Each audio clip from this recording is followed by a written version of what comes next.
Hello everyone, Random Gamer Riven here with today's RG Randomised Gaming Weekday Stream, or the RG Weekday Stream as we like to call it. I will be your host for this video, as always, Random Gamer Riven. Apologies, I'm a little bit late starting, and this probably will be a slightly shorter stream tonight.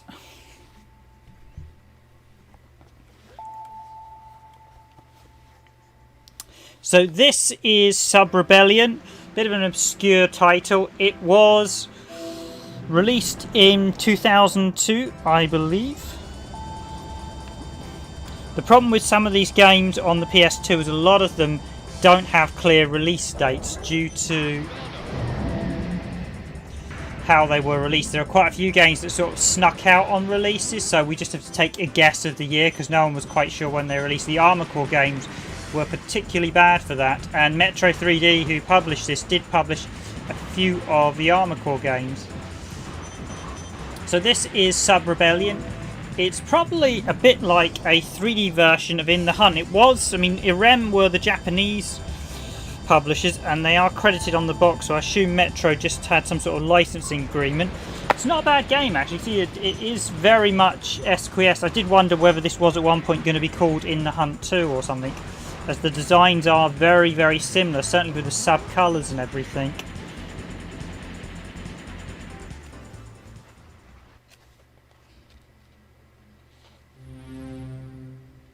So interestingly, when I opened this up, I actually still had my receipt inside, and it turns out that I picked this up back in London, back when HMV sold second-hand games, or his master's voice. That's a music, video and TV shop, although these days they sell very few video games. They used to sell loads back in the 90s and 2000s, but past few years they haven't sold many. But I picked this up for a £5. I think this was second hand based on the scratches. It is actually a CD PS2 game. Just to confirm, it was developed by, and I'm going to get their name wrong, but it was developed by, how do you pronounce it? Sub-Rebellion, and so Metro 3D published it in Europe and America, or North America to be exact. Irem Software Engineering published it in Japan, and Racjin published it, were the developers, and it was released, as I said, we believe in 2002 in Europe, and I believe elsewhere in the world as well. In fact, I think it was released in Japan first in 2002, but I'm not entirely sure. Maybe 2003 in Europe.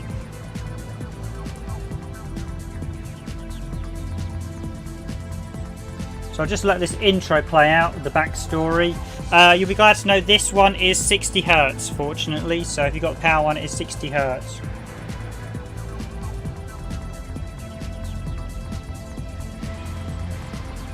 And today is Wednesday, the 27th of May, 2020.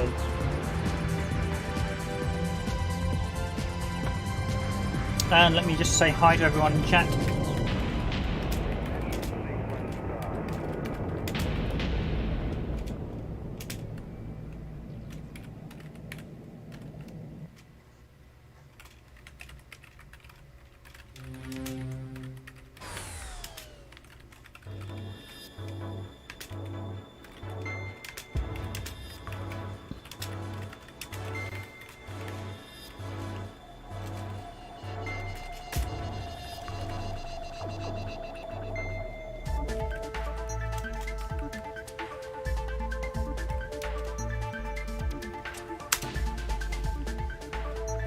Okay, so let's get this started, rocking and rolling, as I say. Options. Sadly, I don't think there's a progressive scan option. I think there are a few devices you can use. Just check this is not going to... Yeah, it's just a screen alignment, although that's probably a good thing because it means you can adjust the screen. Always handy. Really, screen alignment options should actually be a... don't know if anyone's watching who actually works in official certification, but having covered cert, all games, this should be a first party criteria that you have to have a screen alignment, because many TVs have different starting positions. It should be standard. A lot of games still don't have them, but it should be a standard option that you have them. Certainly back in the PS2 era it wasn't standard, and it did mean a few games didn't always have the best. So reverse, standard, off, put. I hate, unless it's an airplane game, I absolutely loathe reverse inverted controls. I just don't like it in like shooters and things where it's just not how you wouldn't have inverted controls. You only physically have inverted controls in aeroplanes, and that's due to, I think, how they're actually, because of how the systems work.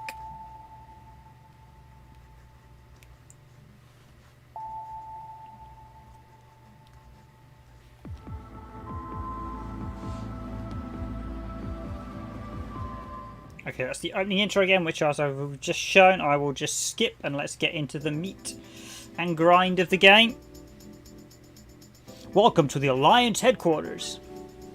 As of today, you are all assigned to the Cronus, a highly advanced submarine where you will serve as Ooh, that was quick. You are to obey my orders and carry them out to the best of your ability. In addition, we have begun to discover many ancient relics. Among those with technologies to advance it, I can't read some of them, suppress even our current scientific capabilities.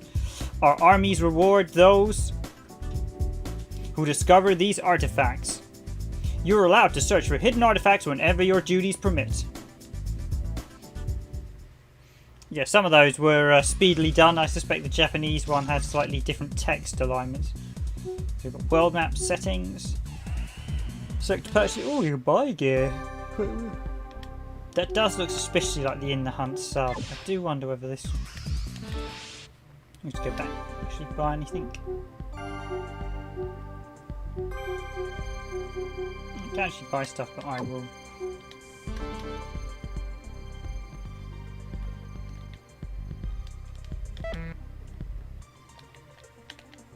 It's telling me R1, and it won't actually let me move R1. Return.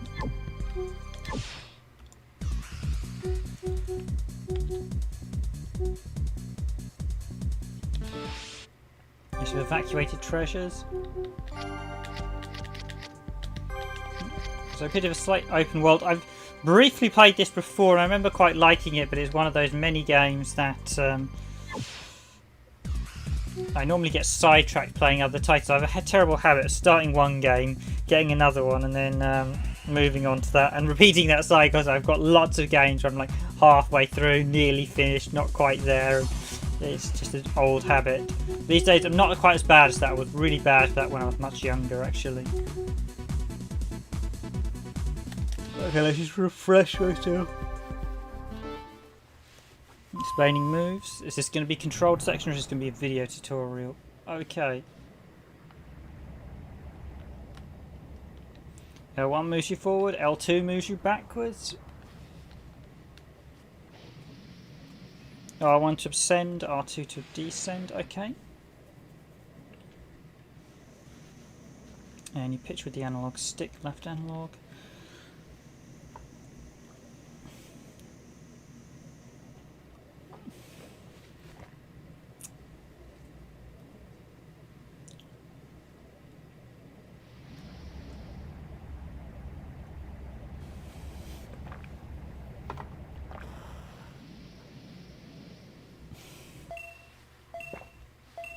Okay, press circle to surface.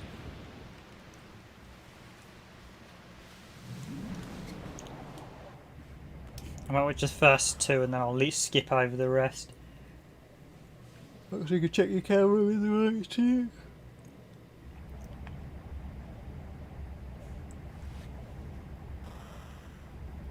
And check your views with R3. Oh, and switch views with the select button. So we've got quite a few movement. Weapons, stone, I'll explain the external.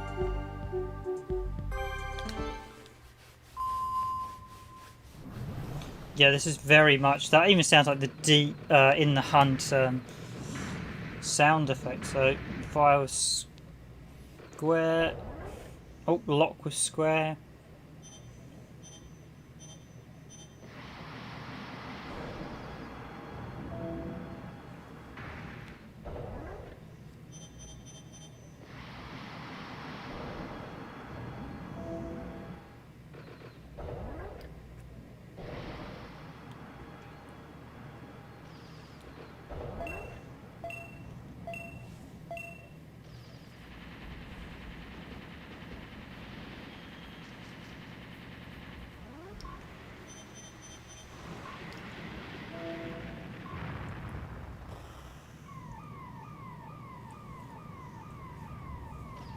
Okay, triangle for the special weapons, underwater use only.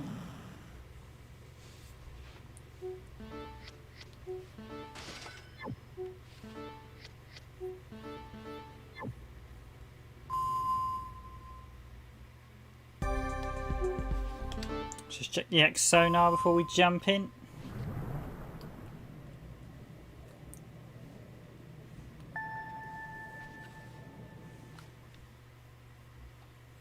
Press cropped. So are displayed in yellow. So you get a full 3D map.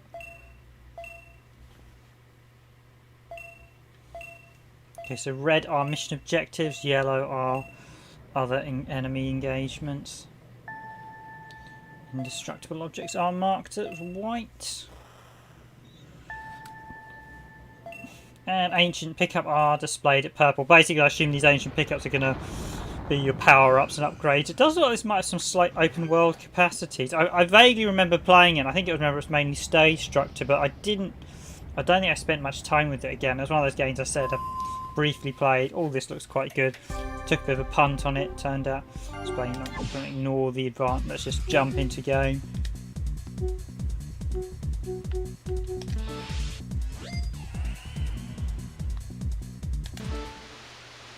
I give an urgent order for dispatch to you.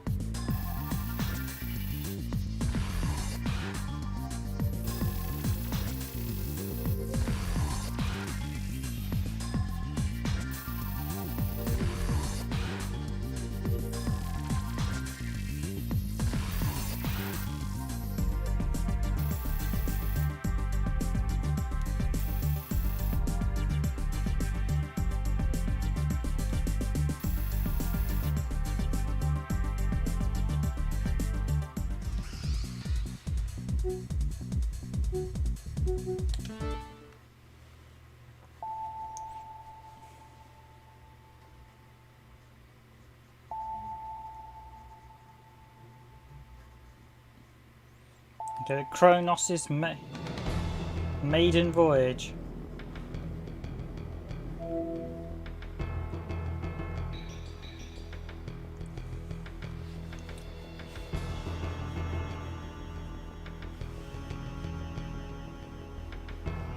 Okay, this is what I call Tutorial Island, where having watched the tutorial videos, it's now telling us, oh, we got to ping this and do this. Well, hang on, what was the point of the videos?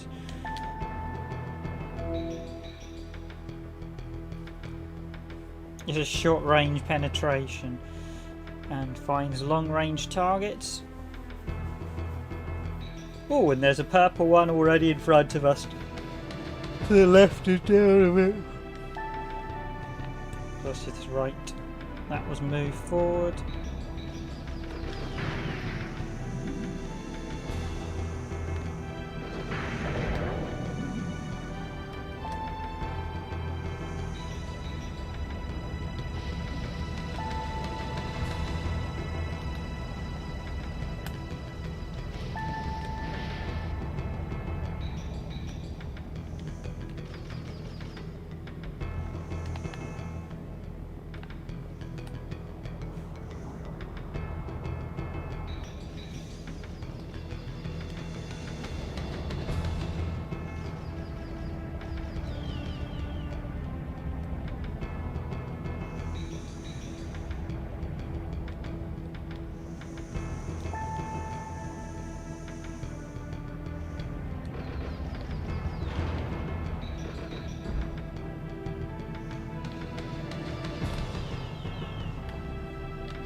Okay, obviously that danger sign is... I'm just getting to grips with the controls at the minute. They are a little bit unyieldy, I have to admit.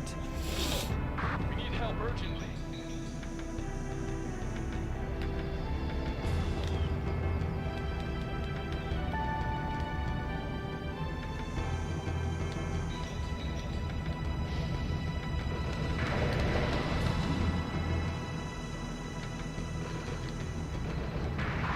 Within range. Ready to launch.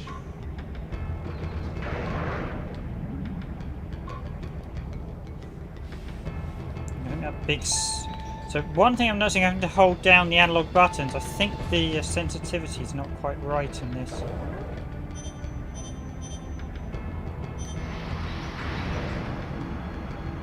Okay, that wasn't so good.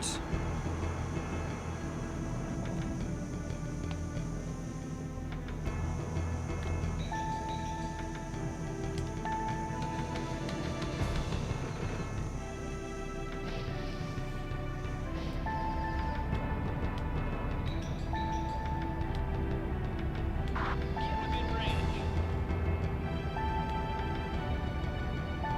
Launching.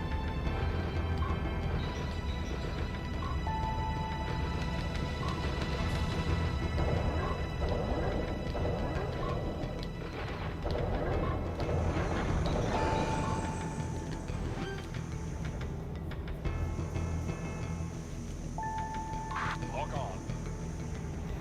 So obviously that's the enemy sub that's telling me... Ooh, I need to come down a bit.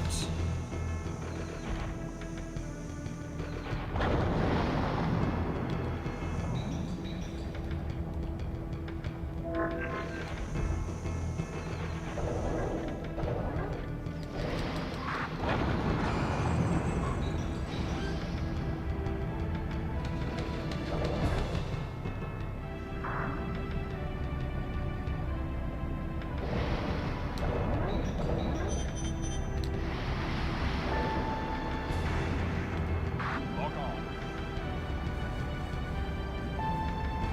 That big sub is really starting to annoy me now.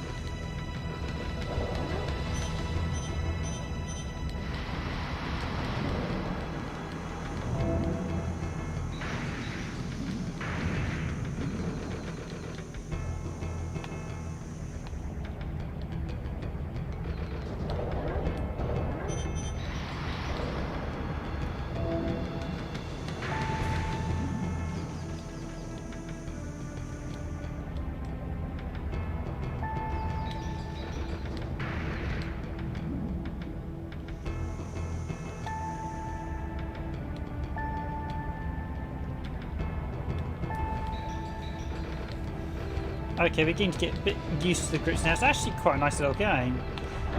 Certainly is a bit reminiscent of In the Hunt. So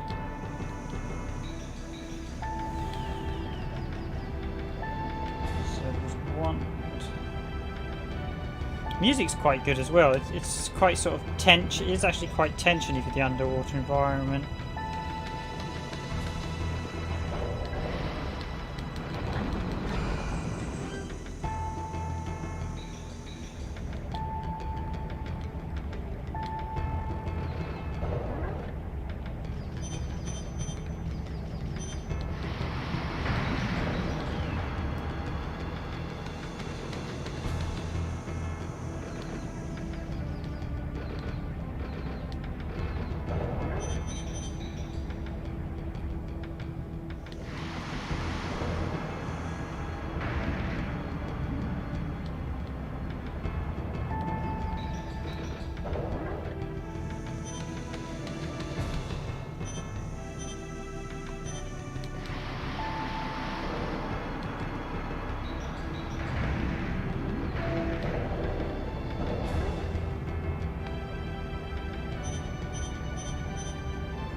So quite a nice, actually, ruined underwater city.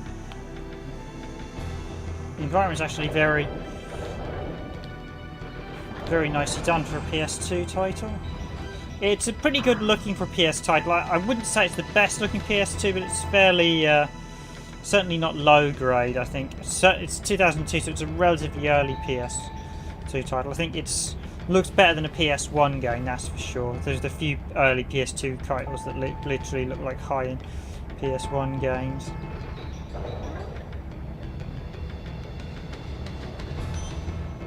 Certainly when we played a Mega Boost the other day, that was quite a good looking title, even if it wasn't perhaps the best playing one.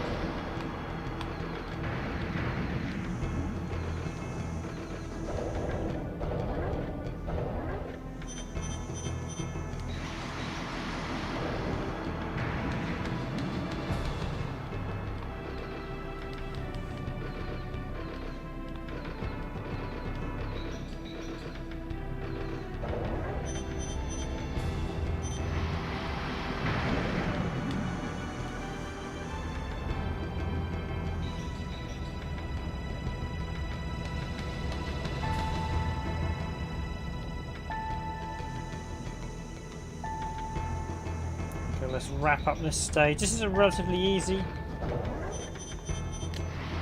opening stage. The enemies aren't too aggressive. Oh, and this just come in from... The mine layer is approaching. Mission change, sink it. Ooh, you know, some of these vessels do look suspiciously like the ones seen in The Hunt, and I do wonder whether this is or started life as in The Hunt 2.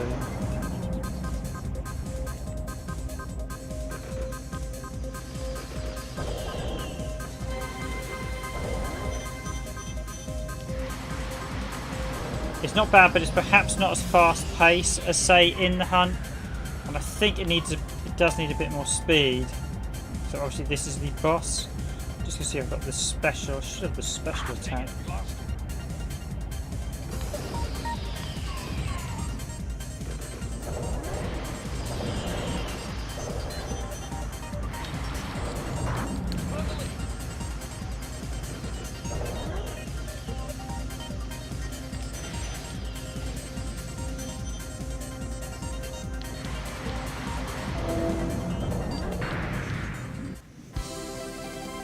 Okay, not the hardest boss battle, but a nice little end to the mission there.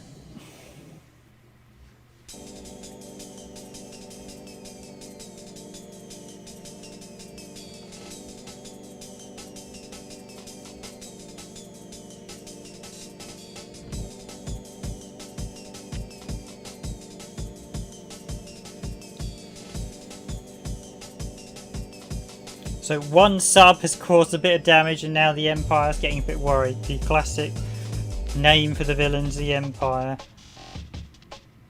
Ooh, nothing worse than clear time. Hey, I was grabbing the pickups. Found treasure 39%. 39%! And we found about 7 or 8 of them. Yowzers. Shield rest, clear time.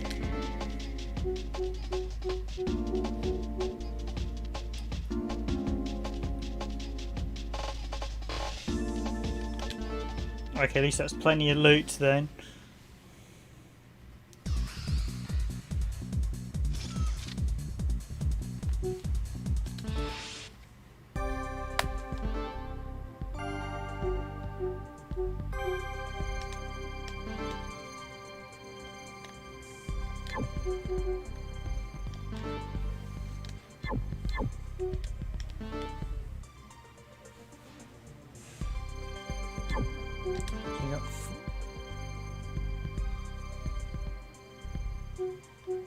So we've got a couple of different weapons. I'm just going to 5 short torpedoes, 4 short torpedoes. Okay, so these are clearly 2 upgraded weapons.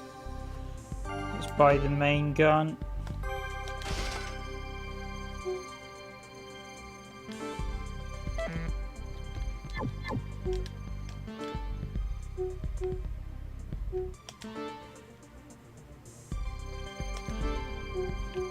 Okay, one thing I will say is it's not clear how much better or worse I can only assume if that's the needle gun. That's a 4-way needle gun. This is going to be better, but there's nothing worse than having a shop where you can't see engines. So yeah, we don't have a lot.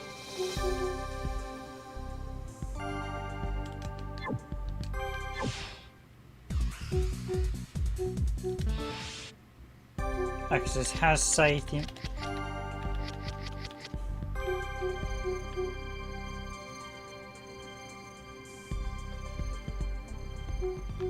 Oh, I see. So basically there's multiple different types of each relic. Cheap, normal, rare, and there was also super rare, so... So I assume this is a game where we can go back to previous missions. So we've got mission 2, we can travel the world, and that's mission 1, isn't it? Yeah, rank E. I give an urgent order for dispatch to you.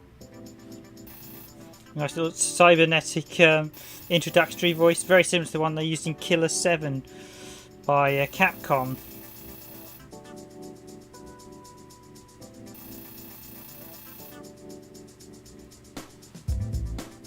Quite nice music actually, quite very chilled.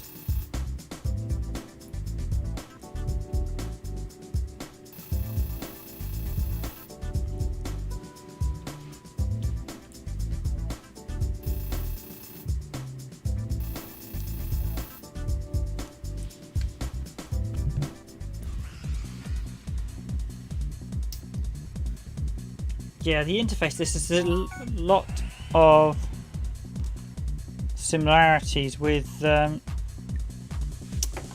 In the Hunt. I'm wondering if this was developed as In the Hunt 2 and they didn't quite like it enough, so they changed the name. It's called, let me get this right, it's got a slightly different name in Japan. So here it's called, it's in Europe and North America, it's the rather generic name of Sub-Rebellion. Which is a bit... It's one of those names that you hear and think, that's probably going to be... Oh, there's a map too. Oh, that's handy. In Japan, it's called Underwater Unit. Okay. I want it to be U-boat Underwater Unit. Perhaps not the best name to use. Certainly Underwater Unit. Submarine.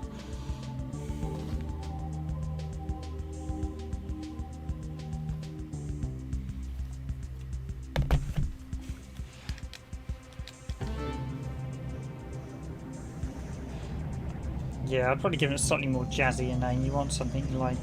hell, even just calling it In the Hunt 2. I think people would have... You establish it with the brand. I do think this may well have been In the Hunt 2. It's very, very similar with the look of some of the stuff. But my suspicion would be Irem probably...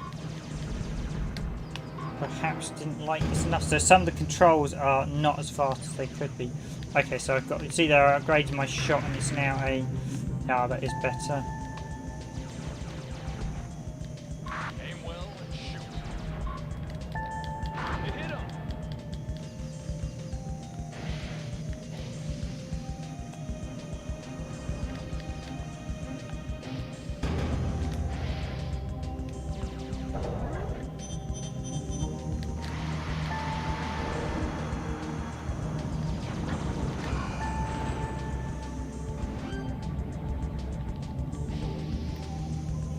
You discovered a Beastman card.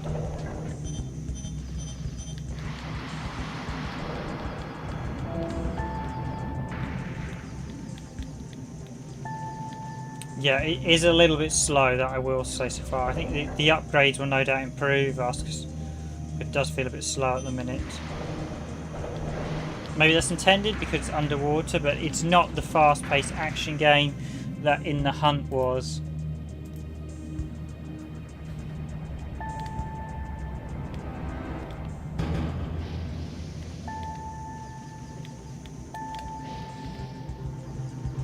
That said, I've played far worse on the PS2. Far, far worse. This is quite a nice little game, do you want? Because it really...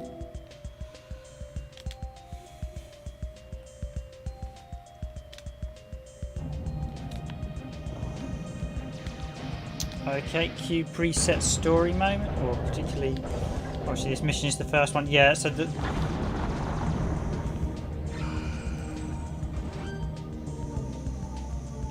I'm really digging the music, that really is... Okay, you'll notice it's quite slow to turn around.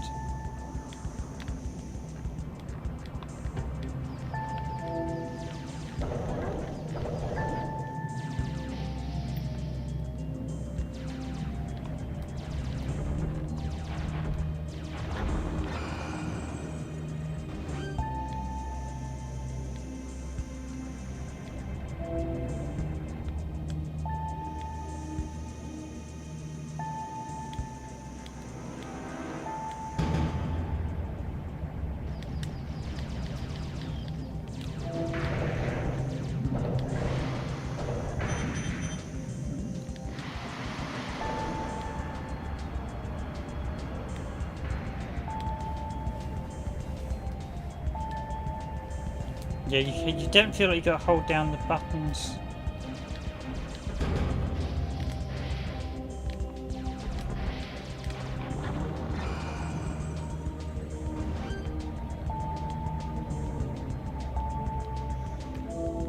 So this is the start of the stage, I guess. Nope, we don't want to leave the battle area.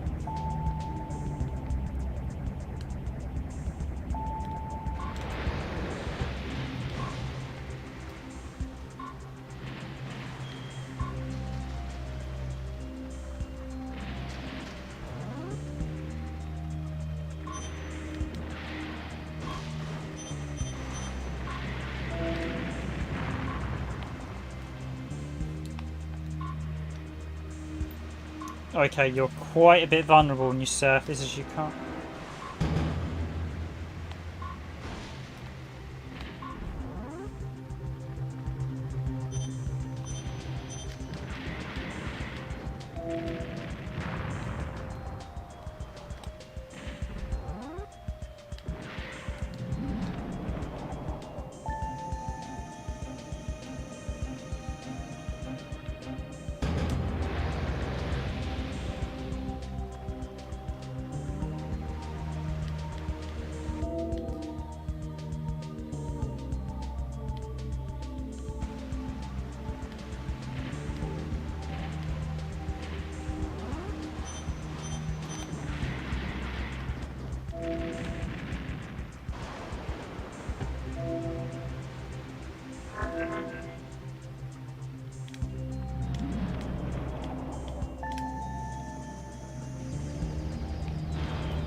Go there.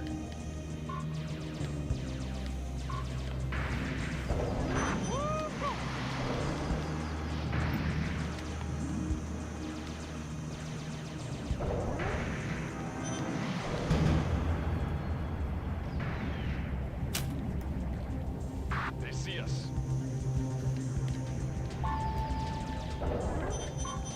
It hit them.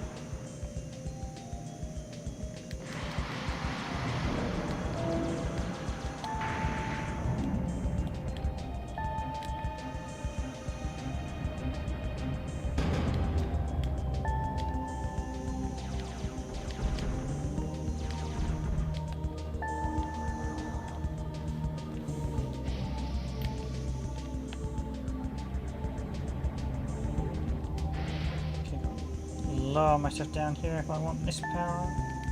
Using this section.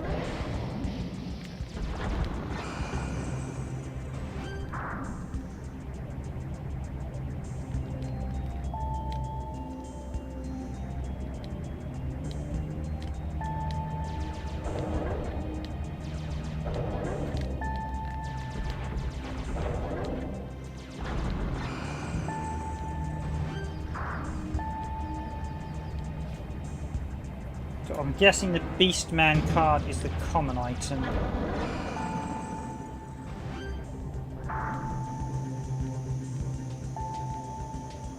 Hetero Jabber.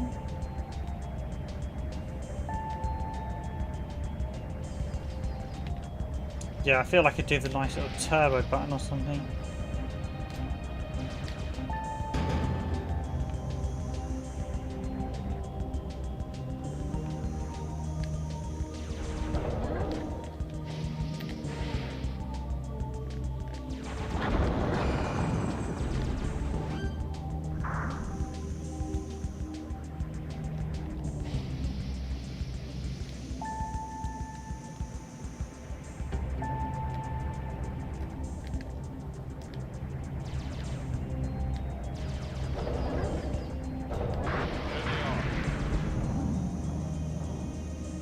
Go there.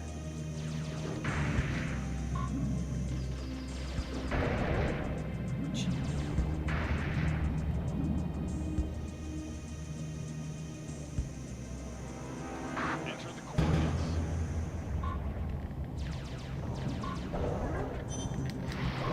Just firing some rockets there, so getting used to firing nearing target. Use X sonar. Yes. Enter the coordinates.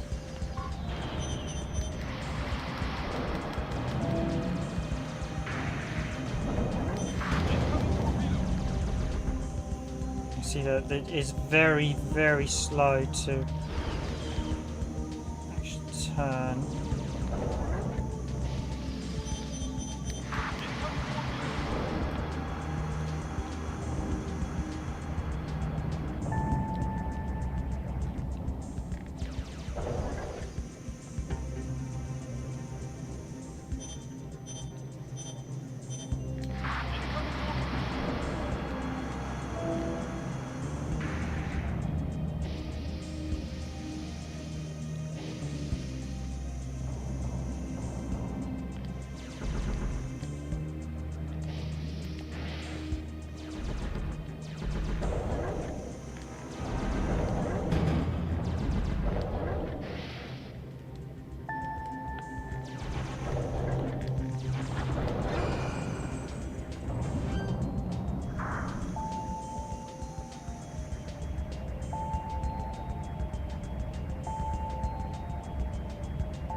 Okay, we've got some sort of moon goddess. I assume we've got 3 this statue.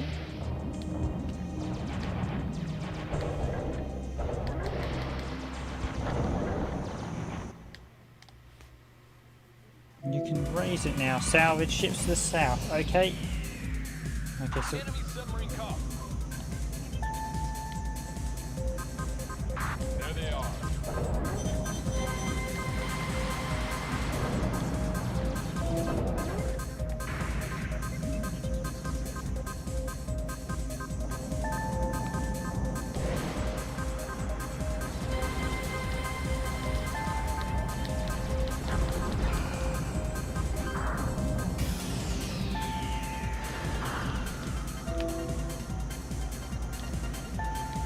no more relics buried here. Okay, that means I found them all. Okay, I must have missed some on the previous stage then. Should have explored that one a bit more thoroughly. Okay, let's blow that thing up. Not particularly that hard, but it's just the speed of your ship is... The controls are definitely... I feel this is one of those games that it gets a lot easier once you get some of the upgrades. At the minute it does feel very, very sluggish.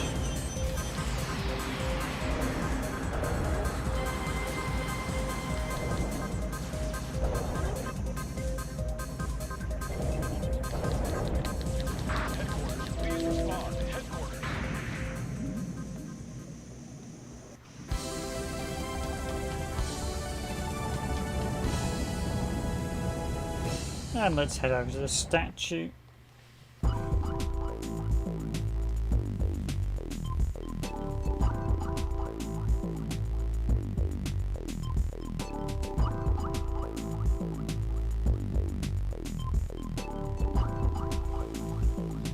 It was dubbed Prometheus, and there's a film with that name.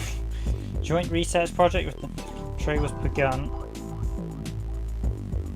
So we're digging up ruins to create uber weapons. We have some sort of ancient... Oh, we got a bee that time.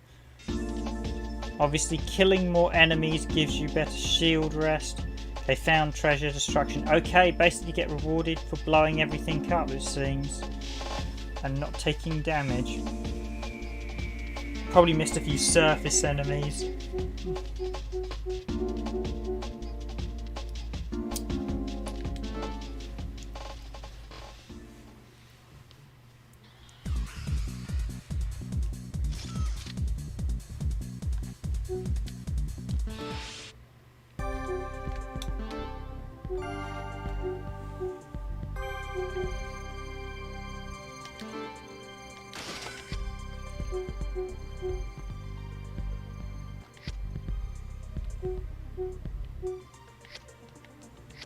Okay, I want some sort of engine speed, I have to admit.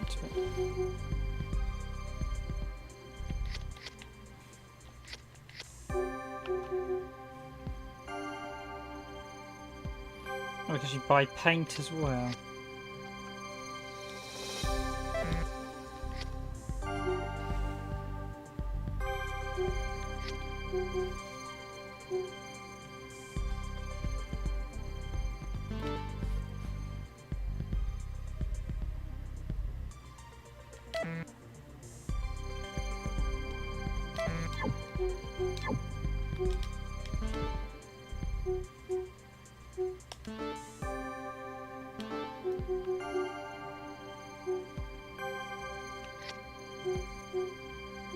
Yeah.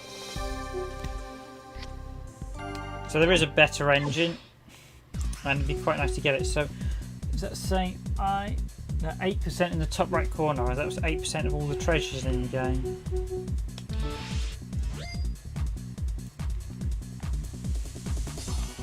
Destroy land batteries remaining. It's not a bad little game.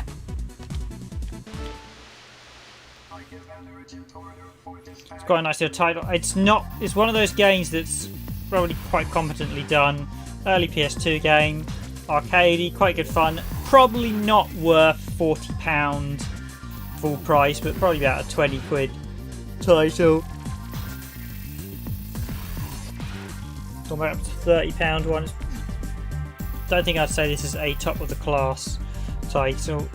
Unlimited destroying the server in contact with HQ. Okay, the objectives are literally, the objectives pretty much blow everything up.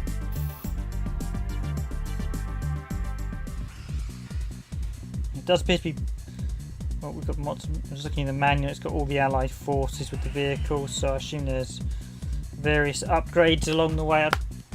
I must admit, I've not actually played that far into this one, much like the Red Star yesterday, and the Red Star was really, really good that we looked at yesterday, so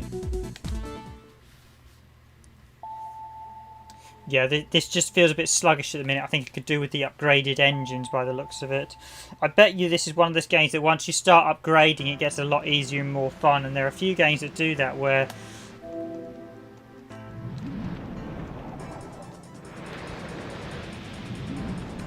so there are no objectives underwater, just probably treasures, I imagine. Although when you're topside, you're much more vulnerable as you can't move. Digging the music though, very arcadey.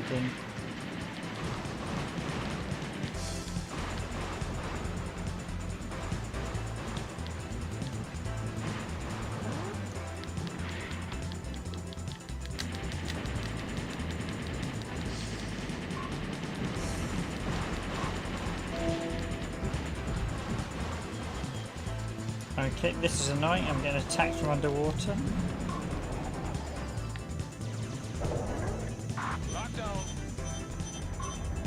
Okay, so I got an additional missile from the upgrade. Yeah, this is one of those games that everything gets a lot easier on the replays once you start unlocking all those additional attacks. So it's probably one of those games that gets vastly more enjoyable once you get all the upgrades, as it starts off slow and sluggish. Sometimes that's quite a nice method to do, but the problem is that can be bad for first impressions. I always remember Mega Man network transmissions on the GameCube. We did actually do a video of that on the channel, and that's one of those games that I quite enjoyed. I really enjoyed when I actually did the full playthrough, but the first couple of hours before you get any of the movement power-ups, Mega Man in that is so slow. It didn't help the PAL version was 50 Hz only as well. Although fortunately, thanks to Swish now, we can actually play it in 60 Hz. Okay, I need to... I'm really digging this music actually. This is really sort of jazzy, quite fast. got that nice sort of action.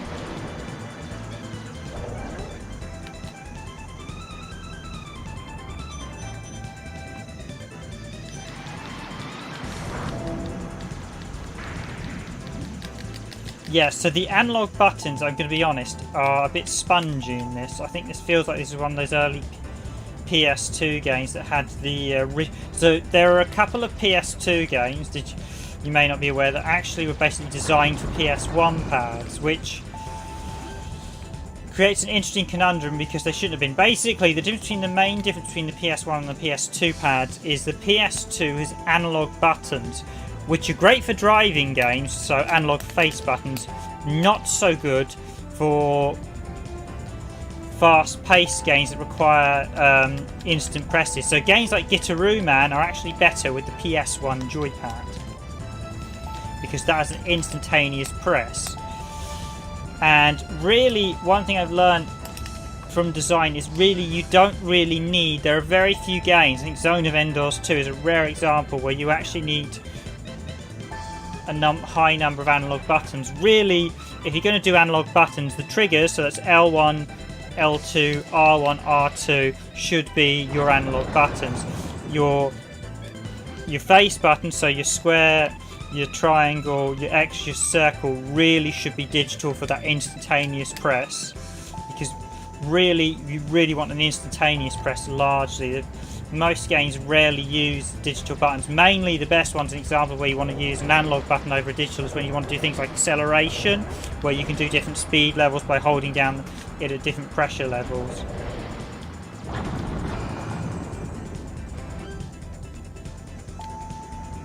By the way, one hand tap, interesting translation there.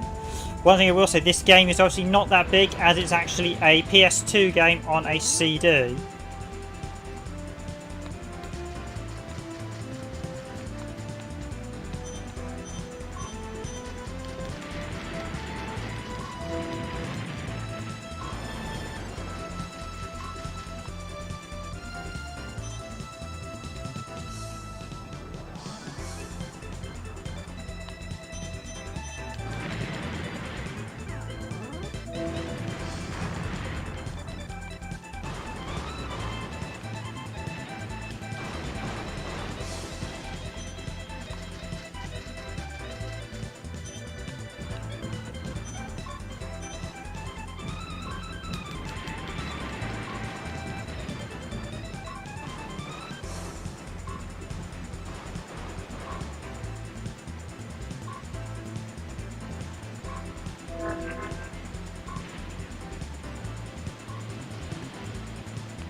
That enemy battery takes an awful lot of damage.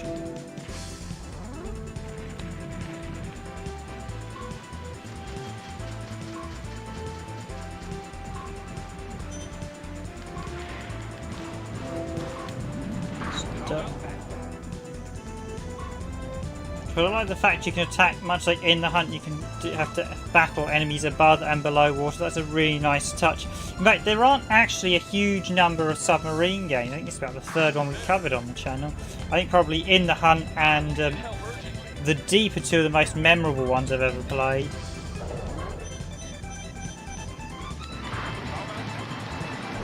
There was also Deep Fighter on Dreamcast, which was alright. But that wasn't a submarine per se, that was underwater vehicle. But still a rare example. There really aren't a huge number of underwater games, I have to admit.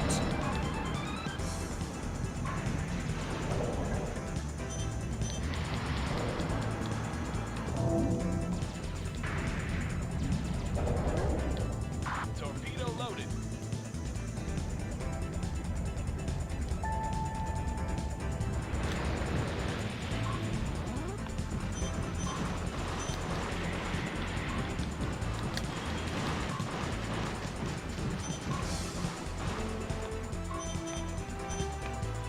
Lock-on's a little bit slow as well. It's not Panzer Dragoon style fast rapid fire. I assume that's because I've got a fairly starting weapon. By the looks of it, there's a lot of upgrades and weapons to buy. but that does mean you end up with a bit of a slow start.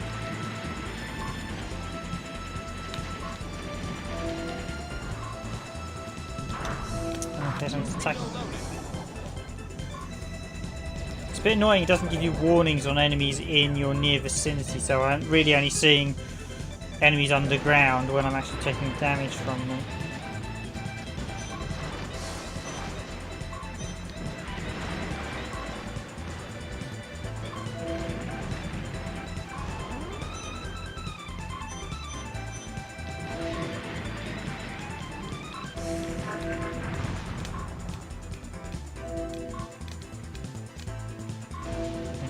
I'm getting attacked and I can't dive at this point. Why is that?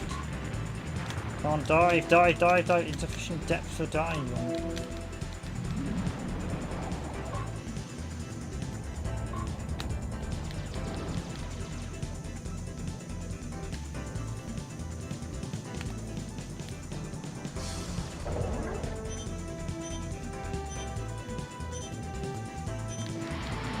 Yeah, these are not Panzer Dragoon speed locks on. They are. It's definitely a little bit slow, and the honestly, though.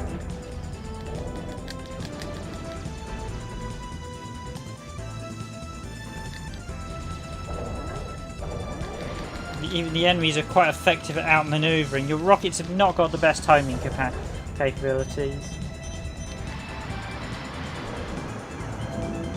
Okay, there it goes.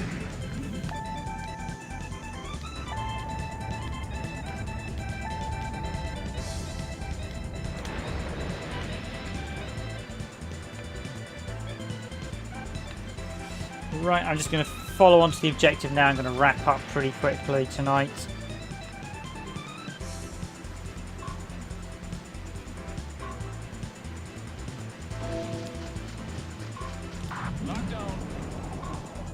Any more attacks from underwater? That one just went straight over me according to that. Where is the enemy? Yeah, it's a bit annoying. You just sort of get told you're taking damage from underwater, attack from underwater. I can't see any enemies underwater.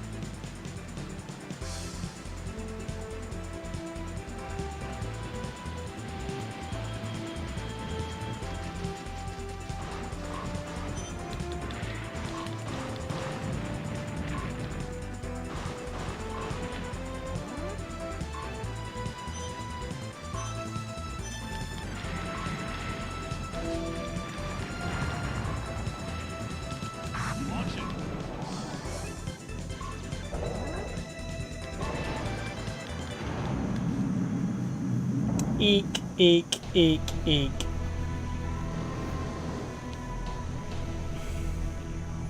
The perils of the deep, so to speak. Oh.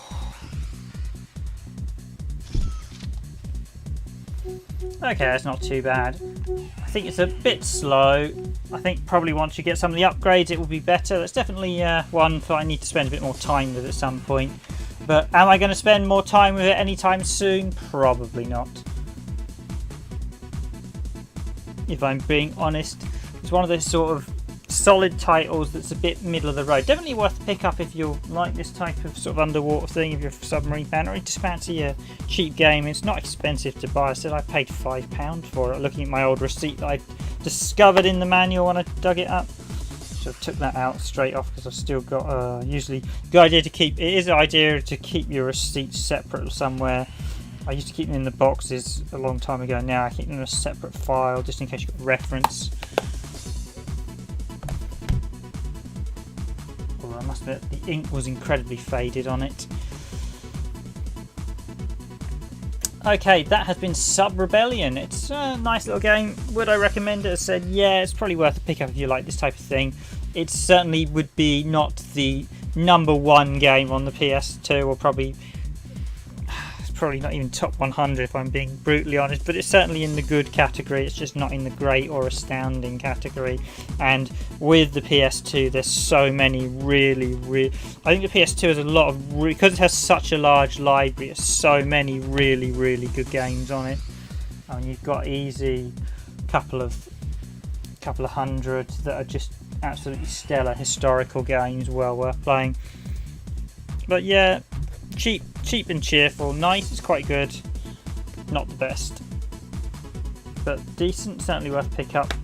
PAL, released in all regions. Relatively cheap. You like arcade sort of gunnery things. Good enough.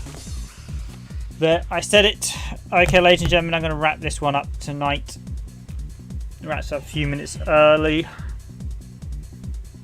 So I've been your host, Random Gamer Riven, and I wish you a good night, a good evening, a good afternoon, or a good morning wherever you are in the world. As always, I'll be back tomorrow to stream again. Thank you for watching in tonight's stream, everyone, and I will see you all tomorrow.